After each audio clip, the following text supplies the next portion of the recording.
Hi, Iowa. It was another big week for Iowa's own Caitlin Clark. She was selected as the #1 overall pick in the WNBA draft. We'll miss her here in Iowa, but Indiana, you're lucky to have her. And Caitlin, if you're watching this, you can always come back home. It was a big week in Congress, too. We stood with our strongest ally, Israel, in the Middle East and condemned Iran for their acts of terror. We also had a big victory in our fight for the sale of year-round E15. Finally, I have a quick update on our Congressional Art Competition. So let's get started with this week's sit rep. First, just 1 week ago, Iran rained down terror on Israel through an attempted lethal missile strike. While these attacks were ultimately intercepted by the US and our allies, we must hold Iran accountable for their acts, which have claimed the lives of 3 US service members already this year. America will not enable terrorists and stands unequivocally with Israel. We must be unwavering in our support of Israel's right to defend herself. And that is why I voted to pledge America's support of our strongest ally in the Middle East by providing them with critical military aid for their self-defense. My amendment to hold Iran accountable and create transparency and effectiveness in America's sanctions on the Iranian regime was also included in this week's package. By including my amendment, America will be able to hunt down high-value Iranian assets that are helping to fund their campaign of terror across the world and disarm them when necessary. By passing this legislation, we are strengthening our own national security and helping to keep every American safe. Second, since day one, I've been fighting for the sale of year-round E15 at the fuel pump.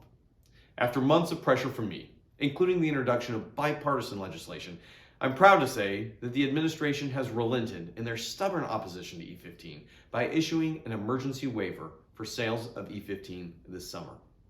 But let's be clear, this waiver would not have been necessary if the administration had not delayed permanent implementation of the year-round sale of E15, pushing it off far into 2025. But this is the right thing not just for our economy, for our climate, it's important for families like yours and mine who will benefit from affordable fuel starting this summer. I won't stop fighting until we have a permanent year-round sale of this homegrown energy source that can be provided nationwide. Finally, we have just 1 week left in the Congressional Art Competition. This is an amazing opportunity for high school students to show off their artistic skills. Our community will have 4 total winners. One of them, selected by a panel of judges, will have their artwork displayed at the US Capitol over the course of the next year. The other 3 will have their artwork displayed at our Des Moines office and be selected through an online public vote. Make sure you check it out. The deadline to submit is April 26th at 5 p.m. So please get them in on time and start looking for our new next great artist. Quickly, before I wrap up, I want to say from farmers to small business owners, from the daycare administrators and retirees, teachers and families who came out and spoke to me this week, we are able to make a difference because of your feedback, your recommendations, and your good work.